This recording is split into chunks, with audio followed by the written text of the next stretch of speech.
Hello, Craig. It's all on you, it's all on me. Can't you see? It's all on you, it's all on me. You and me, can't you? It's all on you, it's all on me. Hey, Craig.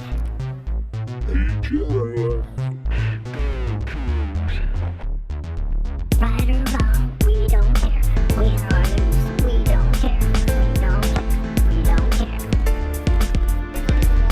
We don't care. Hey, Jeff. Hey, buddy. There's good news Good news. We have and good bad news. The good news is we're at the Coug. That is good news. We're recording from the Coug. Have sitting next to two wonderful people. Yeah, we have an Andrew and audience. Lance. An audience of two. An audience of two. Because the other biggest- 50 people biggest here have no idea podcast what we're doing. Episode, or biggest podcast audience ever. Oh no. Oh no, and we're getting glasses cleared. This is great. But this is podcast versus everyone, episode 206, bonus, Bonus live episode. from the Coug. Live from the Coug. And I'm very excited for the special guest we have today. Yeah, man. We don't have special guests that much anymore. No, we don't. But he's one of the goats of the Coug world. right. Greatest of all time. Greatest Coug beat reporter I've ever seen. Jamey Vinnick of Coug. Jamey Fan. Vinnick, everybody. Jamey. Yeah. I'm over here Welcome. clapping. I'm Welcome clapping. to the You dark can't hear side, it. though. Jamey. Glad to be here, I think. Yeah. Coug fan zone. Jamey Vinnick. So what's the scuttlebutt, Jamey? Give us all the secrets. That's right. Yep, I got All the We want stuff all- that people usually have to pay All for. the rumors.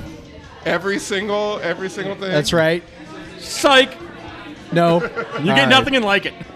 No, we're just here to drink alcohol and record a podcast. Yeah. And try to forget Well, what we just fucking watched I was going to say, on the TV at the Coug. we thought we were here to celebrate a win over Cal. That didn't happen. That's Wait, no, I blacked out. We were up 7 with yeah, a minute with 50 2 left. minutes to go. So on KenPom, they've got win probability charts, right? So like for those who don't know what those are, that's like basically it's a percentage of the the one likelihood. listener that yeah. listens to this that doesn't know what Yes, that is. the likelihood that you're going to go on to victory, right? So WSU's win percentage with 2 minutes to go was 95.2%. It's usually pretty good. That's usually pretty good. And then it was not 95.2% pretty quickly. And then we went to overtime, and then it was a little more than 50%. Well, that was a pretty fun moment. It was. The Coug was shaking. Lots of high-fiving white guys. Yeah, high five. It was a big high five and white guys day. Yeah, we were doing lots of high-fiving. But after that, it was kind of, and I will say, like, as I was watching, when Miles Rice hit that shot, I know, like, our vibe at the table was, like, all right, they're broken. Let's roll. And I was kind of, like, in my mind, I'm thinking, like, we're very lucky to be at this point. I don't know if that sustains. And then, obviously, it did not sustain. We did look like a team that had never seen a zone defense before over those last 2 minutes. Yep. And then we decided that we did. Jalen Tyson was like, "Hey, if I shoot enough shots, Some will fall." And at one point, he had 23 points on 20 shots. He finished with 30 points on 23 shots. So our defense on him down the stretch was pretty horrible, and that was kind of the end. Well, definitely the best stretch was Ruben anchoring the zone. The zone that we've come to like sometimes be okay, but it was definitely awful when Clough was anchoring it. Yes. But when Ruben was anchoring, that's when WSU came back, took the lead, pushed it out, but then we didn't see him. Well, they had all kinds of troubles in man-to-man, right? Garden, because Cal's basically got two players, right? Yeah. They got Amac, they got Tyson. They were having all kinds of trouble in man-to-man. Jalen Cohen as well. Yep. He but he's basically like a sniper, Yeah, right? he's basically what Isaac Bonton was, where he's going to shoot a ton of shots, hit some really stupid threes, and then end up with, oh, wow, he had 14 points on Right. 31% from the field. Yep. And we were having tons of trouble with their top two guys. They were running basically like two-man, like really like NBA offense, two-man isolation. Then we went to zone, and that's when they got slowed down, especially with Ruben in the middle. They got slowed down. That's when we made the run to take the lead. And then after that, Ruben went to the bench. I think he came back one more time, but I don't even think he came back. I don't think he played in overtime, did he? I don't think he did. They stuck with Oscar. And look, I mean, I like Oscar a lot, but he just was kind of, I don't know. He was not giving enough interior defense down the stretch. And he wasn't giving enough offense. He was coming up too high, too. I mean, in the zone, Ruben was just sitting at the block, because three of those blocks looked like, oh, easy lands, and then he comes out of nowhere and pins it on the backboard. When Oscar engages, because Tyson would get around through the zone, when Oscar would engage, he's almost at the free throw line, and then he's not going to keep up with Tyson. I mean, Tyson's a lot quicker than, well, Clough, and then, you know, a lot of guys in this league who are faster than Clough. Right. Yeah, and obviously Ruben just came back in for the one play that Cal took the lead on, and you got to give Mattson credit, dude. He's a fucking coach. Yeah, like he's a good coach. That set that was an NBA set that they executed an NBA set. Yep. I believe our man Bryce Hendricks called that a Spain. A Spain set. Yeah, we miss you, Bryce. I mean, if you do, by the way, if any of our fans see the highlights, like, I know it sucks, but it's like you can kind of appreciate the beauty of what they did, because Kyle brought in Chinyelu to obviously protect the rim. You know, Tyson comes around the corner, he starts getting downhill, and so Chinyelu goes to drop, where normally, okay, he'd drop and then protect the rim, but then the guy who Miles Rice was guarding comes up, puts a back screen on Chinyelu. He can't go to block, and then Rice was too late to recognize he needed to cut off the driver, and that's where you get the layup. It was a really, really nice set. We should have defended it better, but, you know, Madsen drew up a really nice play, and they kind of did that over and over. And, you know, as much as I love Kyle Smith, you know, as we know, drawing up plays in a timeout's not really the strong suit, and that kind of bit them a couple times in this game. You know, Madsen, that team, it kind of reminds me of a little bit of where Wazoo was when Kyle took over, where they have some individual pieces, but they're coming off such a train wreck under what Mark Fox and before him, Y. King Jones was.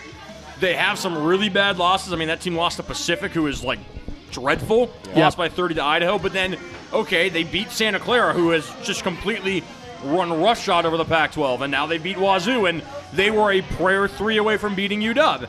And they, like, I believe, went to Pauley and beat UCLA. So many close games. And UCLA, they're not obviously very good, but it's still UCLA and Pauley. Sure. As Wazoo knows well, it ain't easy to win there. So it's not easy to win on the road. Well, as we learned today. We talked about you know, Colorado and Utah. For as good as they have been, they are dominant at home. They are both winless on the road in conference play. It is not easy to win on the road. Arizona has gone to Pullman and Palo Alto and lost. So, you know, I think coming into this game, the fact that Wazoo had wins over USC and Stanford on the road, and no, those are not necessarily tournament teams, but it is tough to win on the road. Everyone loses on the road. It doesn't matter if you're Wazoo, if you're Purdue, if you're Gonzaga, LOL. Anyways. Well, and to that end, like, I mean, let's address, are our tournament hopes dead, Craig? Well, obviously, you gave me the stat on Bart Torvik where our tourney chances went from like 37% down to 3 when we lost. So that's a bummer, and I guess that's kind of the vibe that you're seeing from a lot of people. But what happens if we win those 2 games next week? Right. You beat Utah, you get beat a quad Colorado. 1 win, and you get a fringe quad 1 win. And like everything's back. It's a moving target. The NCAA tournament's a moving target. It always has been. It always will be. You never actually know, like if every win is the end of it. Especially now, like we have so many games to play, and there's so many big games left, and and there's, you know, again they have a chance to have a big end to the year. They have 5 of the last 7 at home. Like it's and we've seen this team look awful and then somehow magically like win a bunch of games at the end of the season. Yep. And now they're just in a better position than they usually are at right now. So if they do that same thing, the NCAA tournament is absolutely on the table still. Are they that good? I don't know. Like it's hard. They beat Arizona and then they lose to Cal on back-to-back weekends, and it's hard to. And they looked so good for about 8 minutes of that game against Cal. Yeah. And it seemed like that 8 minutes was going to be enough to win. Yep. But when you just don't play defense for the last 2 minutes and then in overtime, 23 points in 7 minutes. Well, and that is a little bit of a troubling trend. I mean, that's what happened against. I mean, obviously things never got super shaky against Stanford the other night, but also they didn't defend for about the last 5 minutes, and they just kind of stopped defending, and then they got burned. Tonight they got burned. I mean, against Stanford you had an 18-point lead, so it's like fine, but here you had a 7-point lead. That's not enough to stop defending. Nope. So No. And, as you were mentioning, they've gotten hot in recent years.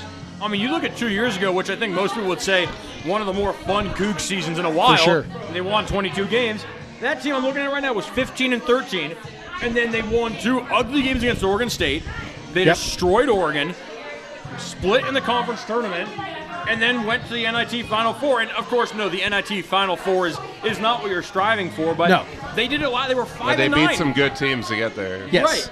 They were 5-9. Like really beat some good teams. Oh, yeah. Not just like sort of squeak by. That BYU win was fun. That BYU, that was a good team. Yeah. That was like could have been an NCAA tournament team. Yep. But yeah, and then last year they won their last 6 to get into the NIT. Yeah, and then Mo doesn't play, and we know what happens there. But that game didn't happen. They have showed the that was the Mike Leach Bowl what game of games. Which Mike Leach Bowl game? Yeah, that was just a Mike Leach Which Bowl Wazoo game. bowl game ever since the Sun Bowl? That's the better question. Notwithstanding the Alamo Alamo Bowl. The Yeah, Alamo Bowl. yeah. That's the only one I remember.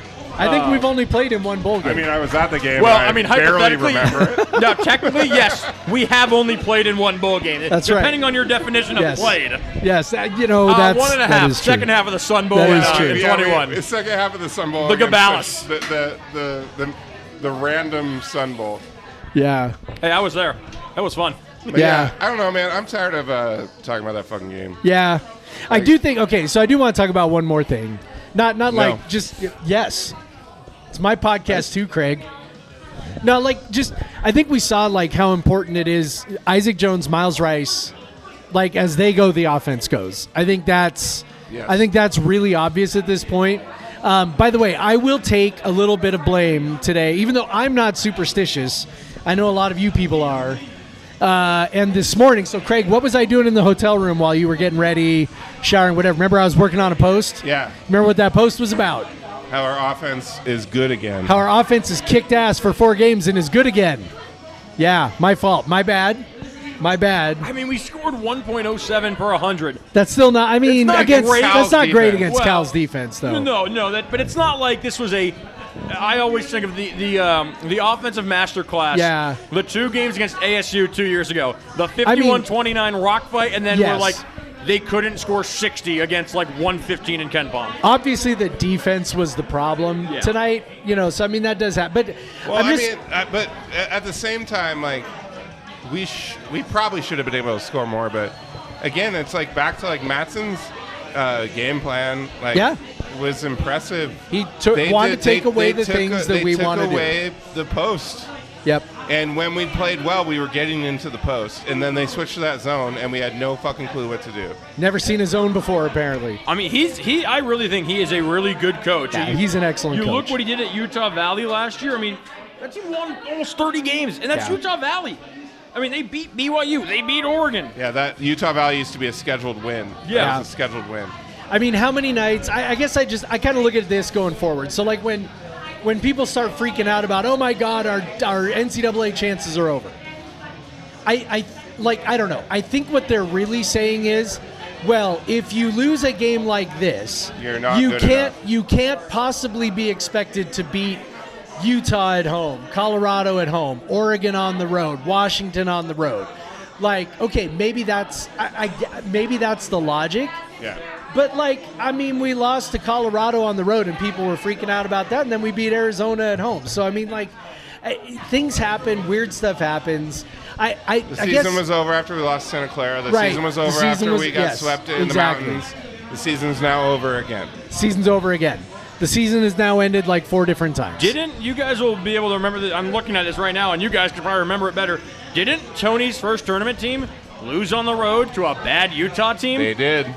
To a horrible Utah right team. Before they beat Gonzaga. It was the game before. Didn't they go and lose to Stanford in overtime that year? Yep. Tony's last tournament team lost to California at home. And now that was a better Cal team. I remember that shitty weekend. Yeah. That was the Stanford and Cal. That you were definitely they lost there. 3 in a row. Yeah. Yeah, because then UCLA beat them. Yeah. Yep. But that's the game of basketball sometimes. It doesn't make any sense. You play 30 fucking games. Yeah. Plus 31. Plus the conference tournament. Remember? And so it's like there's going to be random shit that happens. You know, we don't have to freak out about every individual result. You know, Kyle's we can first be bummed. year. We can be sad. We can be bummed. That was a bummer. That was a big bummer. fucking, especially how it ended. Yes. It's. I think you can be bummed and disappointed and frustrated how that game ended, and also say the season isn't over. Both things can be true. Not everything is a referendum. Yeah. On Exactly. It doesn't have to always be either or. This is college basketball. Teams have really bad games. Teams do what Colorado has done for 15 years. Beat Arizona at home and then somehow lose to some 175 team in KenPom. Yep.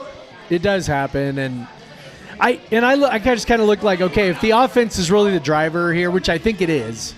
I mean, how often are Miles and Isaac going to be bad in the same game? I just don't think that's going to happen that often. And what we've seen from this team is every time things get challenging, they figure out a way to adapt. They figure out a way to adjust. I have confidence that they're going to figure that out. We know that Kyle Smith's teams play their best ball as the season goes on, and we're in a pretty decent position. Yeah, we're in a decent position. If you ask me, if you said gun to my head, like, are we going to make a tournament, I would say no. Of course, the probabilities are against The probability this. is low, but it is the chance of making the tournament done? No. No. I mean, because we've seen they can beat really fucking good teams. Yep. Like Boise State is good, and they beat them, and they didn't play very well. And Arizona is really good, and they beat them, and they didn't play their best game when they beat Arizona. You know, and I think Kyle in his entire tenure has had to deal with so much roster turnover. He's always figuring out how to use his players, always figuring it out. And today, he faced a coach that is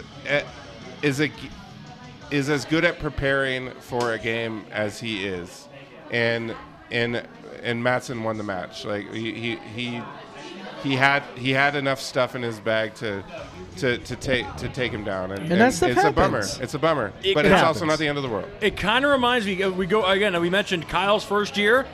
Remember the UCLA game? They won at home in overtime. Yeah. Where like UCLA, and Yep. granted that wasn't a great UCLA team, but that UCLA team had depth. It had experience. It had. But it wasn't a great WSU team either. No, but then Wazoo came back, and then it was basically you got into overtime, and hey, we're just going to give the ball to, I think it was, by that time it was Bonton in overtime, and you're not going to stop us. And that's what happened.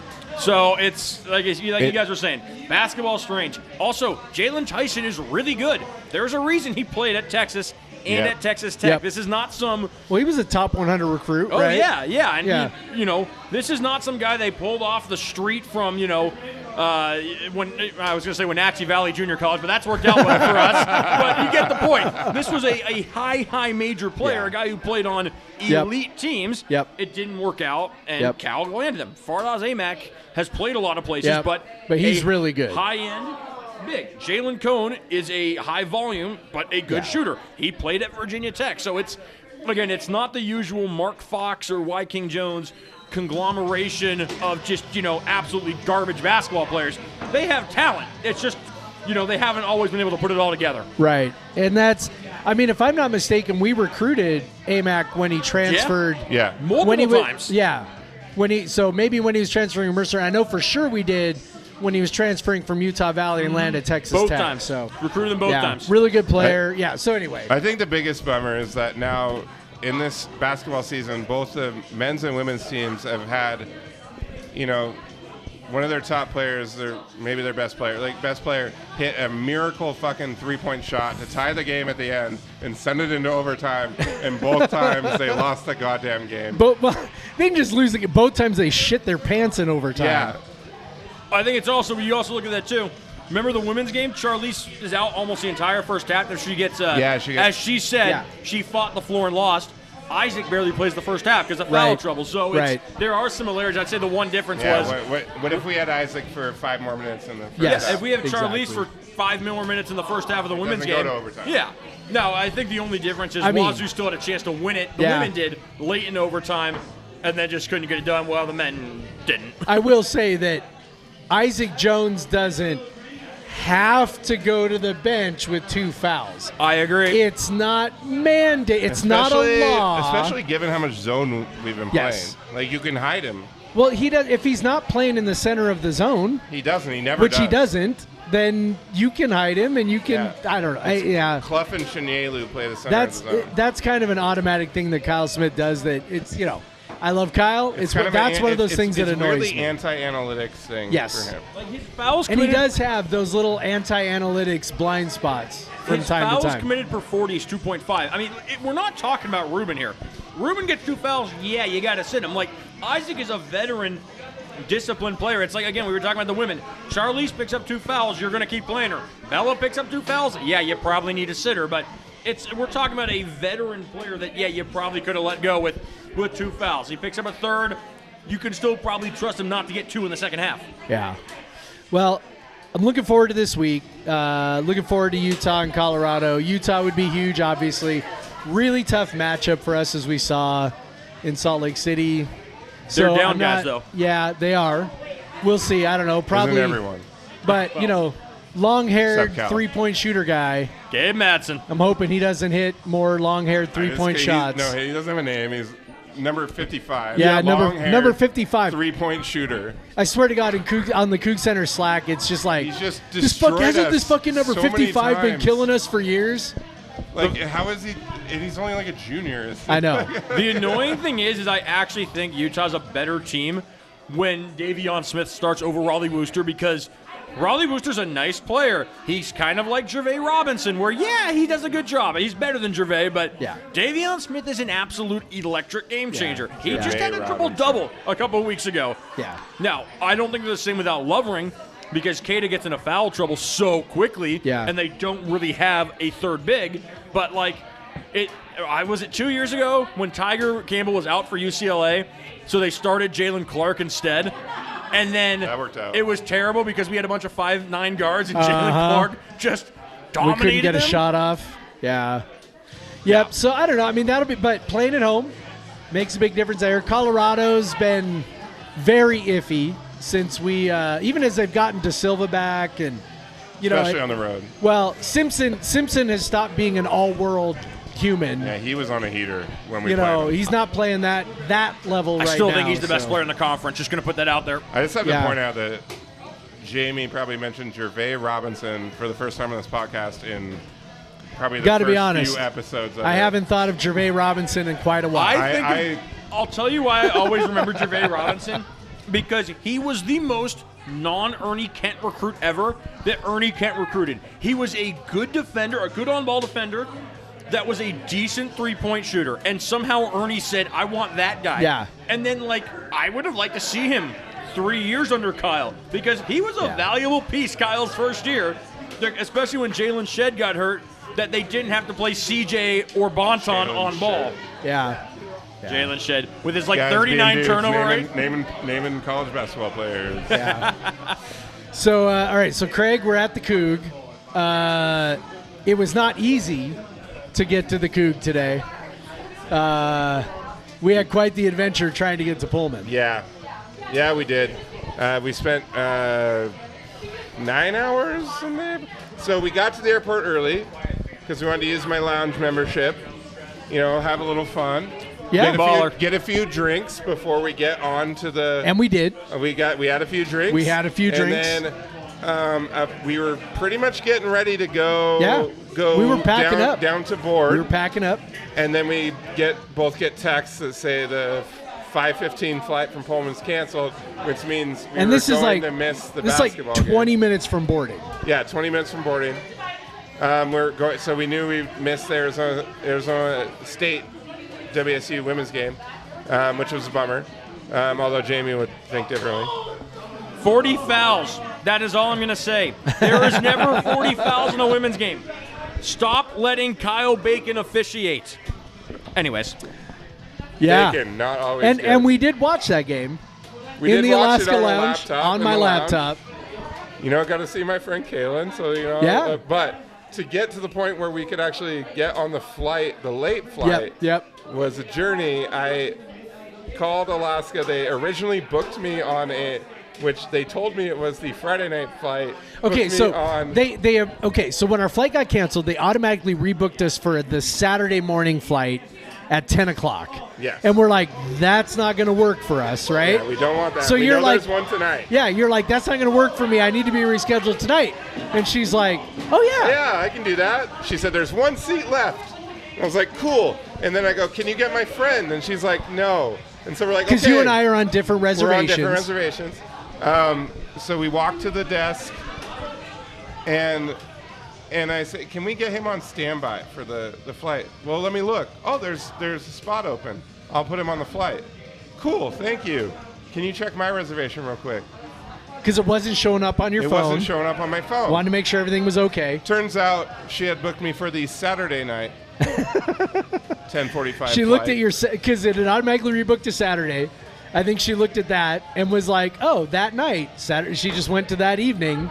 So 2 more calls to Alaska. The first, standing I'm told in line. There's no room. Jeff is furiously trying to book what he sees. I'm trying to book through the app on the flight. It's not working. Finally, I get Tom Wazoo 89. Yeah, how about that? He immediately books me for the flight. We've got a Coug on the line. And miraculously, we made it because it was free. That was one of the roughest landings I've ever been a part of. My God. So, and the other thing was that we were not aware of this, but multiple flights to Pullman had been canceled. Yeah. Leading up to our flight that got canceled. I just had not been paying attention at all. And lots of people, there were a number of people in the airport who had been trying to get back to Pullman for 2 days and had not been able to. And so when we finally were boarding our flight, I was like, we're going to do this. We're going to make it. And then we got up in the air and you were talking to one of the flight attendants, and she was like, I don't know if we're actually going to. Well, and even the pilot. Yes, because Tom put me in the first seat. Yes, first seat, first class. But even the pilot was like, before we took off, he's like, I don't know what y'all heard about circling 3 times, but we're gonna land. We're gonna do it. We're gonna land this plane. And then on the flight over, the flight attendant's like, I don't know if we're gonna land this plane. And the pilot apologized, said, not one of my best landings, folks. Sorry. And we're like, we don't care.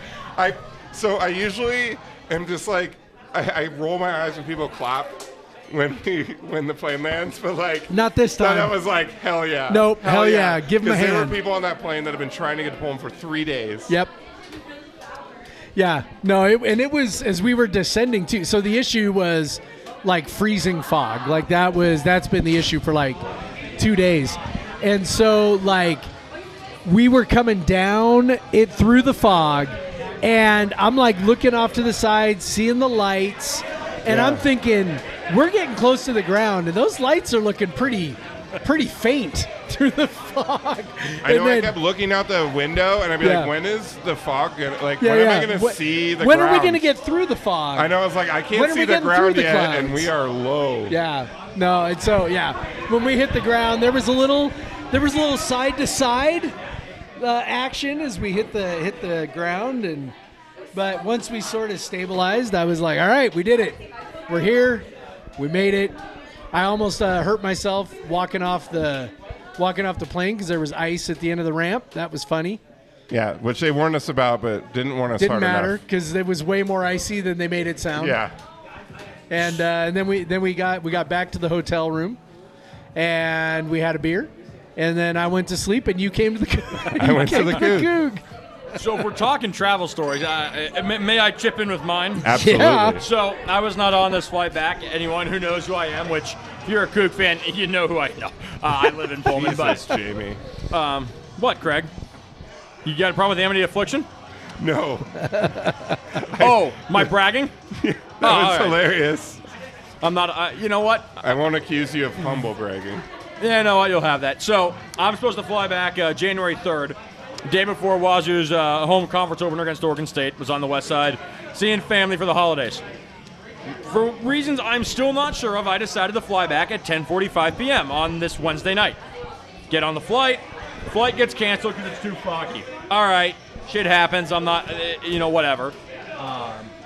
I book at this point, my mom and my parents are passed out, so I'm saying, fine, I'm going to go book a hotel. I stay at the Hilton. Get up the next morning. They put me on like the 9:59 flight to Pullman. Oh, excuse me, to Boise, and then I connect to Pullman at about 2. All right, fine. I get to the airport. My flight's delayed an hour. I'm thinking, no big deal. It's just delayed an hour. It was all mechanical. It wasn't weather. It happens. So 10:59 passes, and suddenly we don't board till 11:30. I'm like, all right, this is cutting it close. Finally, at 12:45, we take off because they had to check something with the engine, which I get. I don't want the plane to blow up in midair. Yes, that's good. That would not be good. No, that would be bad. I did not enjoy that they had checked it within about 10 minutes and then had to do 45 minutes of paperwork. At this point, there is no way I'm making my connection. I'm losing my shit because I don't like flying to begin with because this shit always happens. After all this is going down, I'm like online trying to rebook flights, figure out something to do. And I'm like, all right, there's a 3:30 flight into Spokane from Boise. I'll take that, and I'll shuttle down or something. Well, then Alaska, and I should, I should clarify, I'm in the air at this point. So my mom's doing all this because I can't make phone calls in the air. And she's like, they can't rebook you on the flight. It's too close to takeoff. I'm like, what do you mean? Like, it's within an hour of takeoff. I'm like, I will make this flight, no problem. So I'm just, at this point, I'm about to land in Boise and say, screw it. I'm getting a rental car and driving 5.5 hours because I still would have made the game. Yep. And I'm just like, I am so done today with airlines. As all this is happening, intercom, doo-doo. Folks on the plane, we have about 15 passengers connecting to Pullman, and we want to make sure they're able to get off the plane first. That plane is waiting for you guys. You'll just hop off and get onto another ramp. And I'm thinking, that is wonderful. I would have loved to know that 3 hours ago, and not after I've been losing my mind for 2.5 hours. Yeah. We get off the plane. I get on the flight to Boise, and I'm looking, oh, okay, this is why they held the flight. There are 6 people on the plane. Yeah. Most of the itinerary is coming from Seattle. And then finally we get to the baggage claim, and my bag is like the last one to show up, and I'm thinking, they lost my bag. There's no way this weekend is done yet. They had to have lost my bag. Finally, it shows up.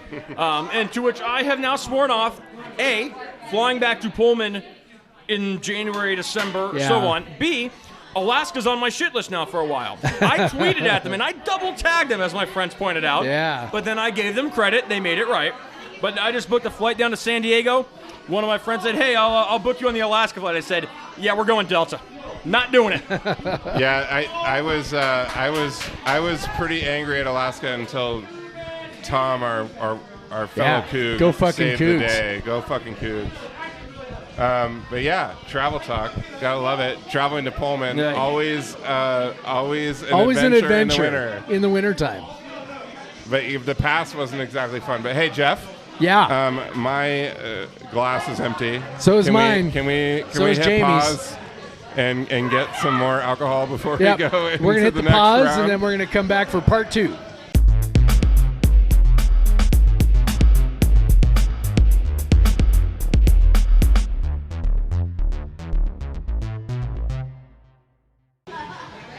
And we're back. We're back. We're back, Craig. And we have fresh-ish drinks. Yeah. New drinks We got the end of the keg. of the Friendsgiving IPA IPA from Bale Breaker. from Bale Breaker. Yep. Which with some other breweries. I think it's with Georgetown. With Georgetown? I'm not sure who else. I'd never had I this. can look This is this up. This is the first new Untapped check-in I'd had at the Coug. I think since I turned like 22. Yeah, I'm 50 now. They rotate the same beers. The same beers that don't rotate, but that's fine. Won't Okay. There you complain. go. Everyone knows your name. All right, hold good. on. I'm It's looking pretty this good. up. Friends collaboration series from Bale Breaker. Oh no, it's with Single Hill. Single Hill. There we go. We love Single Hill. We do love Single Hill. That is a We've recorded a live podcast at Single that Hill. is a Coug founded brewery, whereas Bale Breaker, we won't talk about where their founders went to school. But Did we beat them in basketball last Sunday? We did. Oh, okay. We specifically. Yeah. Okay, so by the way, the description is back for a second year is Friendsgiving IPA, a supercharged collaboration with 8 of our best Yakima Valley brewery buds to celebrate the incredible brewing region the Yakima has become. This West Coast IPA is a festive fusion of flavor. Pretty legit, because like for a long time there were like no breweries in Yakima. Yeah. So here you go. Collaborative IPA from Single Hill, Wandering Hop, Varietal, Nate. Cowish Creek, Valley. Creek. Say it again. Cowiche Creek. Okay, Cowiche Creek, Valley, Fifth Line, Shorthead, Outskirts, and Bale Breaker. Those are all Yakima breweries, and like 15 years ago there was one brewery in Yakima. That's pretty sick. Never been. Yep. And as we know, let's see, we do enjoy Bale Breaker breweries. We have recorded a show. at Bale Breaker Yep. with my buddy Ty, who went Yep. to Wazoo. We recorded at Single Hill. I always enjoy not at Bale Breaker. Varietal. Sorry, Single Hill. Sorry. I always enjoy Varietal. We're not gonna record at Bale Breaker. Although they Yeah. do have a lot of Cougs that work there. It's true. All right, so that's the beer.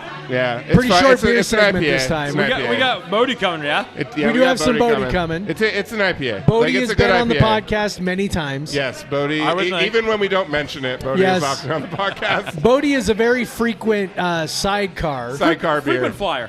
Yeah. I will always say so. I love Friendsgivings, and one of my favorite parts about I'm saying this because if you guys obviously heard the name of this beer.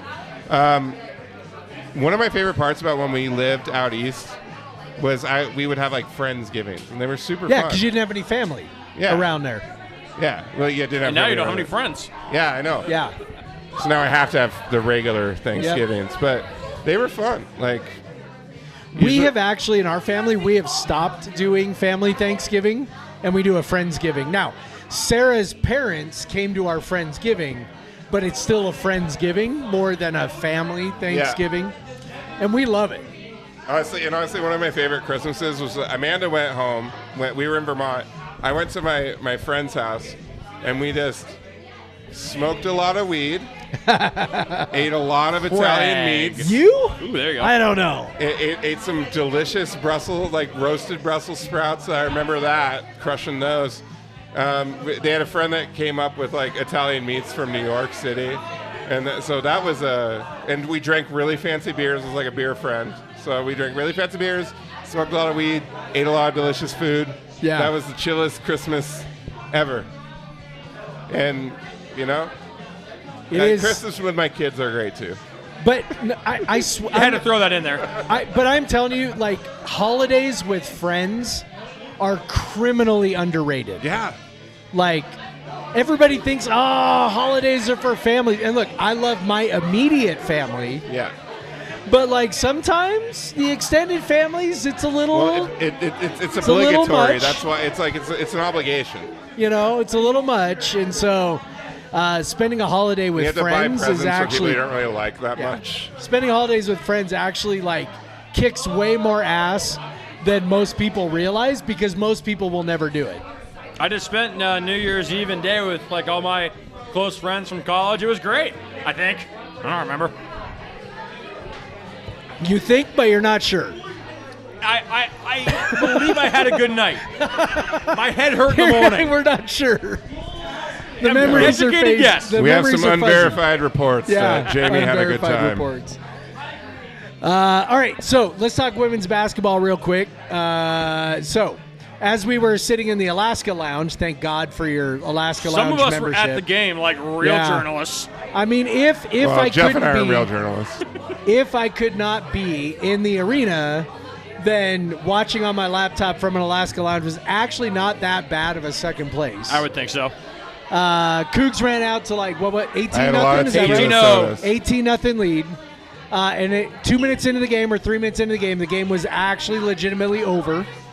Hashtag start writing, as the great Colton Clark would say. Well, because you want to think oh man, people come back from, and they do. I mean, people come back from stuff, but it's so rare that teams come back from roughly a 20-point deficit. Yeah. At any point in the game. Or a 7-point deficit with 2 minutes left. Fuck you off, had Craig. to mention it, Craig. You had to do that, didn't you, asshole? Dick. So Jamey, WSU came into the game, huge favorites. 21.5 point favorites coming into the game. Clearly did that from the start. Arizona State's missing. They've missed their best player all year. It's fine. But, these are the games you got to, I don't know, we did what we should do in this game, right? And as we talk about, we have no sympathy for injuries because, we're missing AT. That's a starter that's out of the lineup. We missed B for a long period. Yep. We missed Jess for a long Yep. period. So, still missing no Kia. sympathy. Yep. We don't have Yo sympathy. this season. Yeah, we don't have Yo for exactly. the entire season. So we're missing essentially two starters that we thought we were going to have. Although, granted, if AT and Yo were healthy, AT's not starting, but I digress. Fair enough. So, talk about kind of how that game unfolded early, what it was that, I don't know, is the start to Pac-12 play has been a little rough, but so much has to do with the fact Pac-12 is so fucking good. When you get a team like Arizona State, you got to beat the shit out of them, and we did, and I think that's a really good sign. Bracketology on, I think it would have been Thursday, had 10 teams either in the field or in the first four or next four out. The only teams not mentioned were Oregon and ASU. Yep. And the two teams that were out were UW and Cal, who, as we have seen, are both good basketball teams. Yep. It is crazy how good the conference is. And the thing with ASU is, we talk about the injuries. They enter this game, as you said, missing their leading scorer. She's out for the year. Yep. 2 other injuries. And then they lost 2 players in the game, 2 key players. It is brutal. As bad as Kyle has had injury luck, this is as bad as I can remember. They might go winless. Yeah. In this league, they might. They honestly could because that's the thing. They're not their terrible, only chance is obviously. Oregon. They have. They're like Oregon State in the 09 Pac-12 season. Yeah. They went 0-18, but they weren't that bad. Yeah. But it was just They were rest like of the teams Oregon are so State good. last season. Yeah. The men's, or the year where it was Malachi's first year, where Wazoo started 2-0 and Oregon State won 1 game. But no, it was one of those. Charlize scored 4 seconds. Bella tipped it right to her. Yep. And then within 2:30 of the game, Wazoo was up 10-0. And then after that, there was a solid 61 seconds in which Wazoo didn't lead by at least 10. And it never got lower than 8. And it was there was some frustrating points.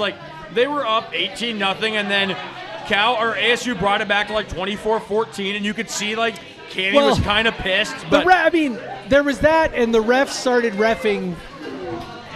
We could do a full podcast episode on me talking about that officiating crew. And look, refs are human, so Right. it's I try not to be super rough on refs in general.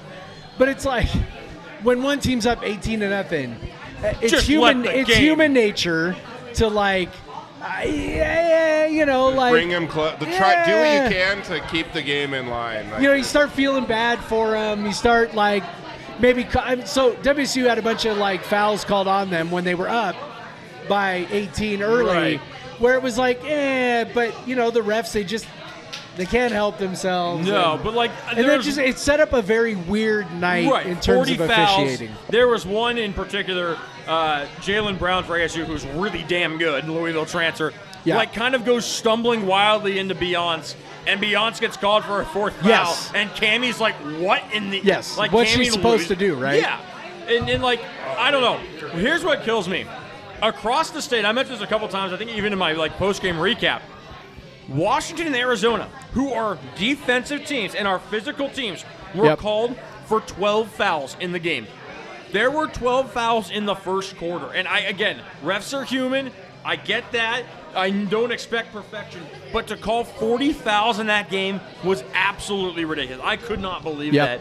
But no, and I think it disrupted a lot of the flow. I'm not going to say, oh, it's the refs that why Wazoo didn't go up 40, but it disrupted a lot of the rhythm. It was stop and go like the whole way.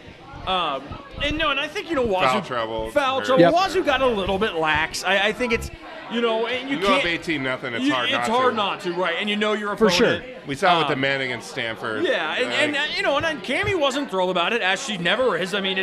But it was never a game where you were like, oh my God, they might blow this. Like, it got down to 8, and it's like, wow, they could maybe only win this by like 11, and it would kind of hurt. It wouldn't be as good for the net. But by the end of the game, they were up comfortably. ASU hit a last-second 3. I don't know, you guys probably didn't realize this. Typical fashion.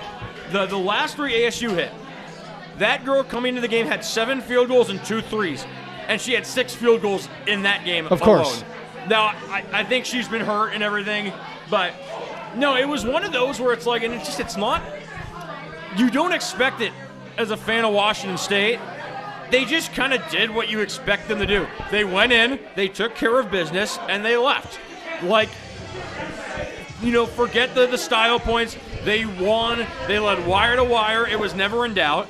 And it's one of those where, no, it's not going to help your tournament resume, but it's one of those where if you lose it, it destroys your tournament resume. And right now, even though they're 2-3 in conference, it's still so strong because they beat Maryland by 20 on a neutral site, and Maryland is good. They beat Gonzaga. They beat UW in their own building, and UW is a good we've team. already seen and they're top. They're 21 in net. Yes. Yeah, they're fine. You can make the tournament, get a reasonable seed at 500 in the Pac-12. They've done it. They were 9-9 last year, and then won the conference tournament. They were 12-12 in Cammy's first tournament year. Now, granted, COVID, weird year. Yeah, but what I worry about, and this is what's super annoying, the seeding process for the women's tournament is questionable.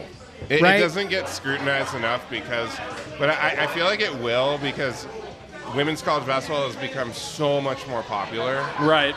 And so I think we'll hopefully start to see scrutiny on how fucking terrible the selection committee is but in like, women's basketball. Florida Gulf Coast was not a 12 seed. No, that's exactly it. That was obscene. We were underseeded. They were underseeded. Yeah, we could have been a 4 easily. They should have been like a 6. Yep. Well, what was it? They had going into the tournament, they had 5 losses with Charlize on the floor. Yep. Like they were 0-4 when she was away for her Florida grandmother. Gulf Coast had like 1 loss in the entire year. 1 or 2 or something like that. But then you look at it and it's like it almost has followed an exact script. Thanks, George Kittle. Could have used that in my fantasy just season. Threw a gorgeous touchdown to George Kittle. Fantasy's over, so whatever the fuck football they're playing on the TV doesn't matter. I agree. Brock Purdy, who lost an Alamo Bowl to Washington State. Yeah, Brock Purdy lost the Alamo Bowl to Washington State. He threw a pick 6 to Marcus Strong, but refs hated him. So yeah. Hey, Coach Prime was not happy about that before he was Coach Prime. He was just Prime. Couldn't convert that 2-point conversion. Well, he threw the ball to David Montgomery, and Willie Taylor made the best play of his career. It's true. That team was loaded, though. I mean, I know we're getting off topic a little bit, but yeah, that's fine. Purdy, Montgomery, that's kind of our brand. Hakeem actually. Butler, he was a bust in the NFL, but was great in college. I can't believe that guy was a bust in the NFL. By the way, I can. That guy could not run a route to save his life. Every route was a loop. He was just so big and so strong. And we had 5'8" corners. I mean, there is a market for that in the NFL. Well, there is, but you have to have some kind of route. Like when the Seahawks drafted DK, they interrupted our metalcore string. That's a jam, though. Karma. Which I don't know if we want to talk about that. Karma was it was pretty awesome in the last couple weeks to a different school in the state. Karma was my Schadenfreude this week. But no, I was talking when the Seahawks drafted DK, I was at Valhalla. Because of course I was, and I wasn't thrilled about it because he was such a bad route runner, but he was such an athletic freak that and he became a better route runner. Yes. But no, where did this start? Where were we going? We were talking about women's basketball. I know, and then George Kittle ended up scored over here. Yeah. Oh, and it kind of, you look last year, they opened conference play with a loss to UW. Back to women's basketball. Yeah. We're just kind of all over the place. They opened conference play with a loss to UW. They lose 2 tough ones to the mountain schools, and then they start to go on a run. And then they get some big wins. Obviously, they beat Oregon last year. They go on the road to L.A., and then they get hot. That's I was done. Okay. I was like, Craig was trying to see where we were at on the timer. And I'm like, my levels, because those can get high. I'm like, keep talking. You're fine. We got plenty of time because we just got a fresh Bodie. We just got a fresh picture of Bodie dropped off. Oh, and our Stanford Cardinal are about to tip off. Our Stanford Cardinal. Yeah. Yeah. Please go. My second favorite team in the world. The team that's playing UW. That's what my dad said. My dad is a Wazoo grad, class of a long time ago. During all of UW's playoff run, changed his logo to Oregon, Texas, Michigan, and now I think he finally stopped. Even though I wanted him to make it DeBoer, because all of my mom's side of the family are Huskies, and they kept yelling at him. Yeah, I was the biggest Oregon fan, the biggest Texas fan. Now I'm still just forever the biggest Michigan fan. I'm the biggest Alabama fan this year. I hope DeBoer has a great season down there. Yeah, I want them to feel terrible about it. Be a new level of Schadenfreude is watching UW fans melt down as Alabama wins games with DeBoer. Or when Ohio State wins games after they spend the year tweeting at the 2 local kids who didn't go there, who didn't go to UW. But no, I think it's and the other thing that's nice too, and I remember this when Peterson left.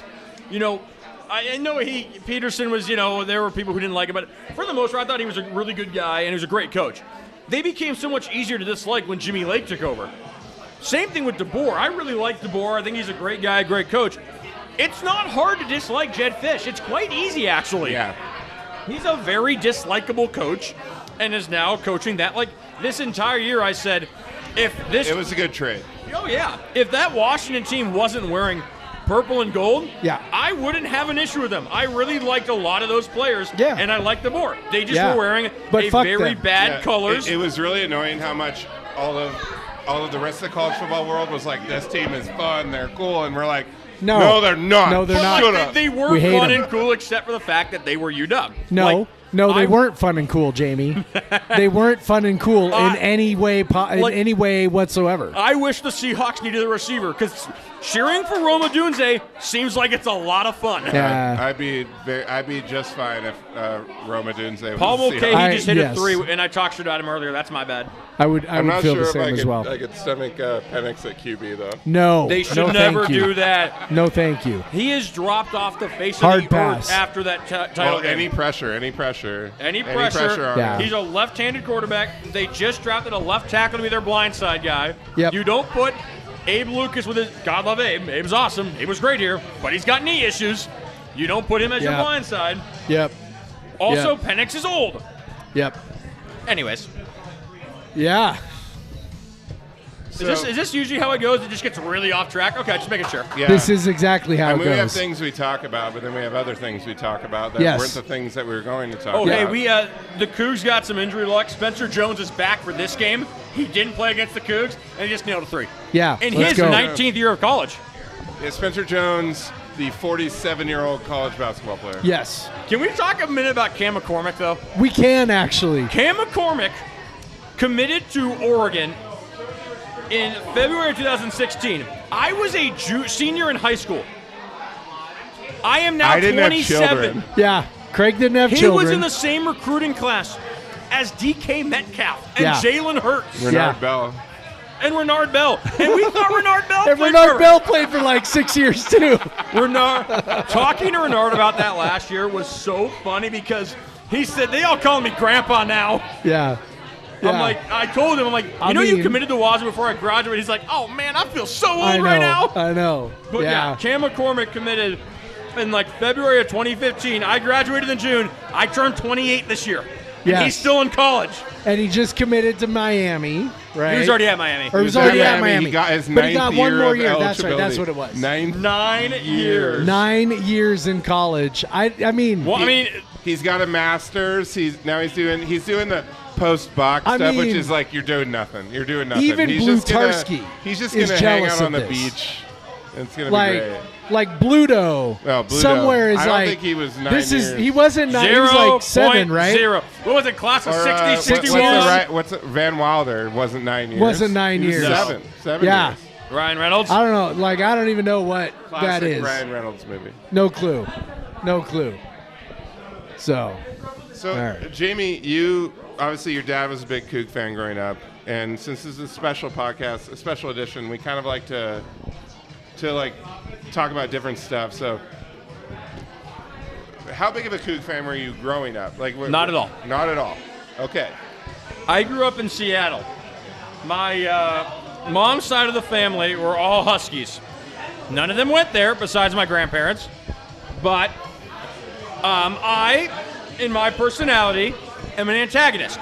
And when I was about 6... that is true. Oh, yeah, it is. I'm proud of it. When I was about 6, my uncles bought me an Oklahoma Rose Bowl shirt with the exact purpose of just pissing off my dad. So I, from there, and then my best friend was a Husky fan, so I cheered for the Huskies growing up. I grew up on the West Side. I'm not proud of it. We all It's did it. embarrassing. We all did it. A lot of people did. Yeah. Jeff was definitely a big Husky Oh, fan. huge. Oh, I think was everyone was. my whole life I was absolutely committed to going to Washington. Yeah, I started to realize, like, my freshman year of college that wasn't going to happen. Or freshman year of high school, excuse me. A, because I wanted to I didn't want the big college experience, like the huge college. And then also, my grades were, they were interesting. But, so no, I think the first time I rooted for Wazoo was the 2014 Apple Cup, Luke's first Apple Cup. And then Okay. I decided I was going there spring of 2015. Was there or Oregon, decided on Wazoo. 2014, the poop throwing one. The what? The poop. The poop throwing. No, I think controversy that one? was earlier. That was 2011, maybe. Yeah, 14, UW wasn't very good, but Wazoo really wasn't good. Because then after that, this was the first year since I'd been a Coug fan in which Wazoo didn't make a bowl, not including 2020. My first college game, Wazoo lost to Portland State and then won 9 games. Craig's got a great story about that game. That Portland State game.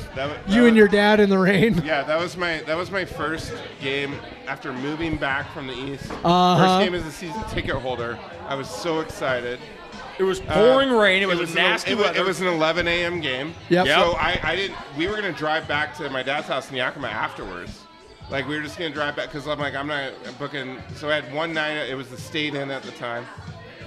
So we stayed on Friday. We got up real early. We were drinking at 8 o'clock in the morning. We were not prepared for the rain at all because it's fucking Labor Day weekend. September, yeah. And it poured. It was 45 degrees and it poured rain. Luckily, the people next to us had garbage bags that we could put over our legs. Yep. And we sat there to every last goddamn minute of that game and watched us lose. And then we just look at each other and I'm like, Dad, I don't want my first game back after moving back to be this memory. So we ended up finding, some friends that we could crash with, and we stayed the night and just drank the whole rest of the night at the Coug. I remember talking to Chaz now, right here. That was Chaz's first game. Yeah. Right next to where I'm sitting right now. It was his first game, and I was like, I'm sorry. I mean, he's obviously he got some good years. He got to go through one of the greatest runs in Cougar history after that. I mean, that was so. My first game as a student was that game. My first game as a journalist was Utah State. So, not great. But no, you guys could just drink your sorrows away. I was 18. And at that point, I acted like genuinely wasn't. 18 in Pullman, though. But I wasn't drinking that much. I didn't really start drinking until later. Until I was 21. That's Jeff, legal. I certainly never drank in Pullman when I was 18. I never drank when I was underage. I waited until the moment I turned 21. I absolutely waited until the day I turned 21. But no, that was just it was just awful. And then at that point, I think you even said, Jeff, that you were like, Leach might not be it. And it was like, oh, yeah. it was well It was after the Cal game that year. After the Cal game when in that third year. Fumbled, the 3rd and 36. The Cal game in that third year, I wrote a very long piece that said, maybe he's not it. maybe we should have higher standards than this. And I was wrong. Not the Because first after time. that, they went and First they beat, time ever they beat and last Rutgers. time ever. Oh yeah, that was when they went on the streak to end the season. No, they beat Rutgers and made the bowl in game game. 2. Yep. Then they beat, I want to say Wyoming, I think. Yep. They beat Yeah. someone. Actually, sorry, it was year 4. Year 4, right? Because they had the Yeah. first year was terrible. Second year they miraculously make that bowl game. Third year they were bad again. 2014's a mess because Halliday gets hurt and all that Yep. stuff. And then 2015 starts a little rocky. Portland State. You got the Cal game, which you're 2-2, and then they lost 2 games the rest of the year. Yep, and I'm like, I've seen enough, and then all of a sudden they Stupid beat, Stanford they beat game. everybody. They win all these last minute games. Luke Falk is unbelievable. Like, yeah, Well, I think Christian in I was McCaffrey wrong. fumbled. In It 5 happens. years of being a student in Pullman, I saw 1, 2, 3, 4, I think 6 losses. yeah, it's pretty good. It was the two Big Sky Yep. teams, 2 UW games, Yep. Stanford, and UCLA. That's all I saw in person. Now, I only saw about 6 basketball wins, but Yep. you guys got the good basketball years. Yep. I got the great. I mean, yeah. I mean, Jeff when didn't. I Jeff had a Rose Bowl, though. Yeah, I had a Rose Bowl. So Okay. Yeah. Okay. that was pretty good. Yeah. And he was the I mean, I got editor of Minshew. the Daily Evergreen when they went Yeah, to the Rose Bowl. editor of the Evergreen at the time. Got to go to the Rose Bowl as a media member. Woo. It's funny, Which, yeah. as a student, I was actually, my senior year was Tony's first year. So I wasn't actually a student the second year. But I would say the first year was more fun. The team was Yeah. better the second year, but the first year Yeah. was way more fun. Yeah. Yeah, my senior year, my redshirt senior year was Kyle's first year. The most fun thing, so to just kind of tie it together, you. the most fun thing as a sports fan is the unexpected awesome team. And you can look through, as a Coug, there's tons of examples. Well, that's like a lot, you know. Did you say the unexpected awesome team? Yeah, unexpected awesome teams are the most fun Yeah. thing as a sports fan. Gardner Minshew's year. Gardner Minshew's year. So my year, the year they went to the Rose Bowl in 97. Seahawks, I remember. Yeah. Right? In 97, they ended up going. Now, we thought they were going to be good, but they were, I want to say 5-6 the year before. Ryan Leaf was pretty good, but not great. We thought they would be better, and then all of a sudden they're this transcendent team that's going to take us to the Rose Bowl. The fact that it was so unexpected is part of what did that. Tony Bennett, same deal, right? You go out, you beat Gonzaga, and now all of a sudden it's holy shit, we might have something. And the year before that that Gonzaga win was and we had a whole podcast about that season. yeah, What's Zach team was that? Who was on that team? Heidfeld. Oh, yeah, it was Heidfeld. All right. What the Rivio? I think so. I think Rivio was on. Post Morrison. Yeah. Right? It was post Morrison. It was a couple. It was the year after Morrison, I think. Anyways, Yeah. that was Cammy's first tournament team. In northern Colorado.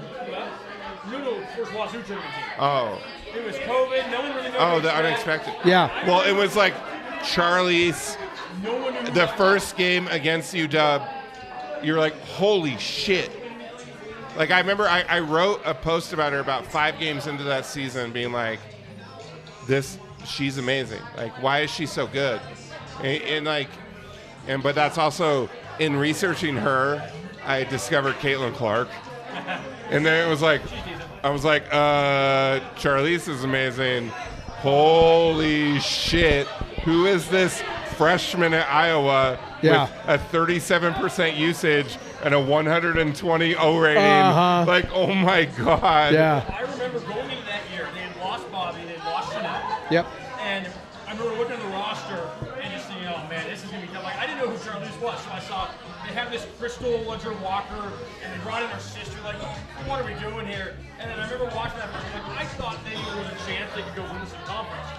And then obviously that game, I'm oh my God, these sisters are amazing. Yeah. And it turns out she's Mount Rushmore of Wazoo athletes. Yes. I think Yeah. I think she's number one. Yeah. She might be. If you take into account what she has done for this program, to me it's Well, and considering what the program was. well, right. We paused just to let you know Stanford's up 23-9 on Washington. Because Woo! they are Go Card. 5-9 from deep. Hell Go yeah. Card. Hell yeah. But I mean, I think they have to retire 5 after this year.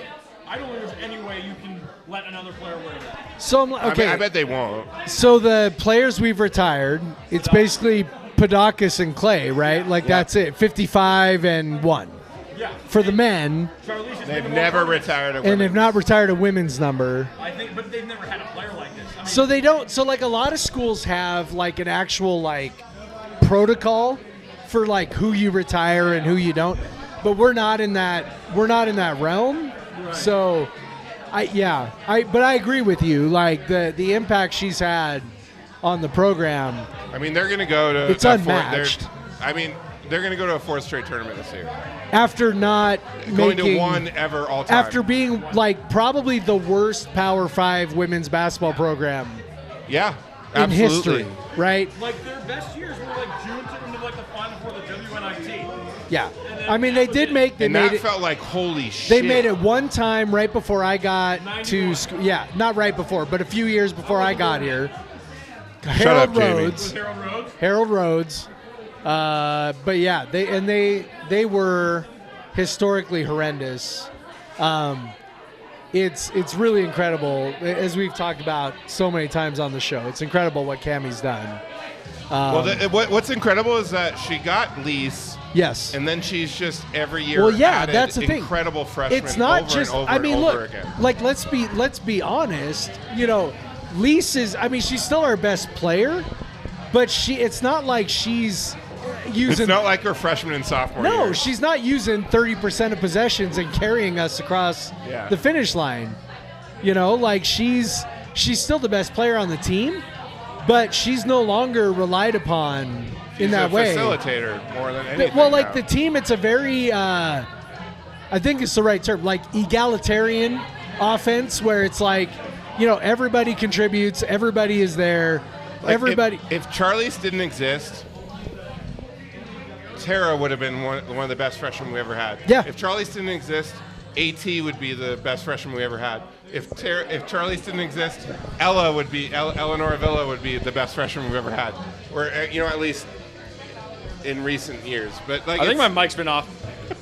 I fixed it though. Welcome back, Jamey. I think you're good. Like I'm not seeing like looking huge at gaps the levels look where you fine. weren't The levels talking. look I fine. think you're good. We're listening to more Spirit Box.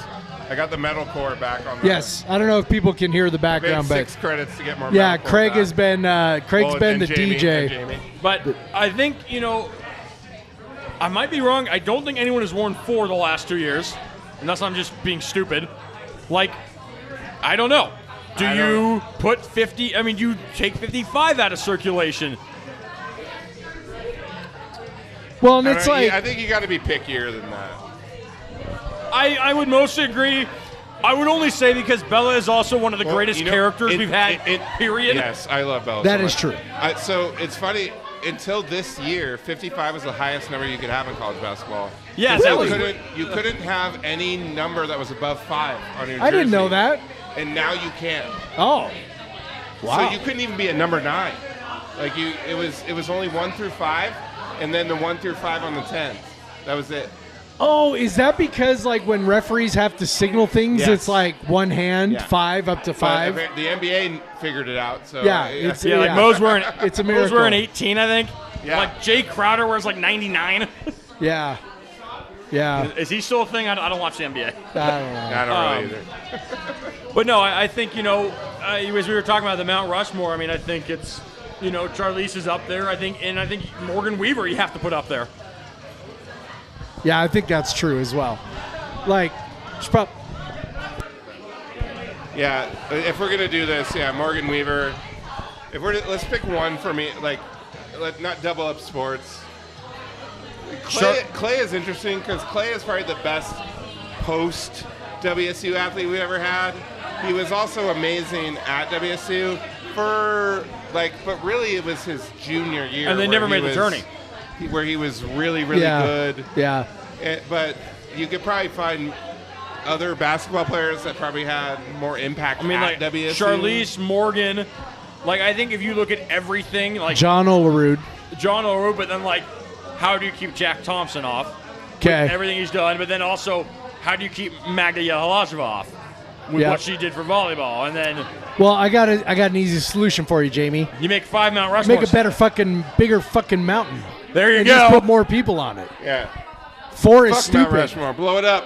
Blow it up. Over at CougFan.com, we had a 25 to celebrate 25 years of Coug Fan. And Magda and Morgan, we're both there. Yes. Too late for Jack. Let's What's- put like 6 or what's 7 Coug people Fan? on that mountain. What's Coug Fan? What's Coug Fan? I That's don't where know. you go to get all of your most up-to-date Washington State news. Shameless plug. Thanks to Jamie. Thanks to Jamie. Thanks to Thanks to Jamie. And all of our great writers. Well, mostly Jamie. Mostly Jamie. You said it, not me. All right, Craig, I think we've reached the end of the road, my friend. I know. I think we're just dragging it on at this point. Let's wrap it up and we'll drink the rest of this Bodhi. Fuck yeah. All right. So, So Jamie, by the way, are you aware of how we? So you don't listen to the show. You're not aware of how we end the podcast? I'm not. Okay. with our leftist bullshit. All right. So should we coach him or should we just do it? We'll just do it and we'll see. It'll All be right. a test. All right. Okay. Go ahead. Okay, well, I'll say, I whatever. Just obviously, subscribe to the newsletter. Subscribe to the newsletter, Podcast versus Everyone at Like and Pod versus subscribe. Everyone, or Podcast versus everyone.com. At No. Podcast versus everyone.com. No, I'm just kidding. Podcast versus everyone.com. Jeff writes there. Someday Craig will write something. Theoretically. And whatever. And Jamie, he writes for. I don't know. CougFan.com. Oh, Coug Fan. He's That's this right, guy Coug I hang Fan. out with in Pullman a lot. I don't know. CougFan.com. It's just a guy. Like, I don't know. Part of the You- 247 Sports Network. Part of CBS. Wait, you write about the Cougs too? That's what they tell me. Oh, I thought. Yeah, find all my work there. If you want the news, I got it. All right. Twitter handle. Jamey Vinnick 9, and I have a really unique spelling. It's JameyVinnick and the number 9. I gotta tell you, my best friend in grad school also spells it that way. That is amazing. Yeah, so I have 2 friends, Jamey, Jamey. Anyway, so with all that, since we're in Pullman, we're at the Coug. Yeah. I gotta say, go fucking Cougs, Jeff and Jamie. Go fucking Cougs, Craig. GFC, go fucking Cougs. Fuck yeah. Sorry, Mom. And Black Lives Matter. Black Lives Matter. Black lives do matter. And get vaccinated. Get vaccinated. Someone's still not vaccinated? There are unvaccinated people. And Love you, Tyler. support a union. Support a union. I don't know what that one means, but I believe it.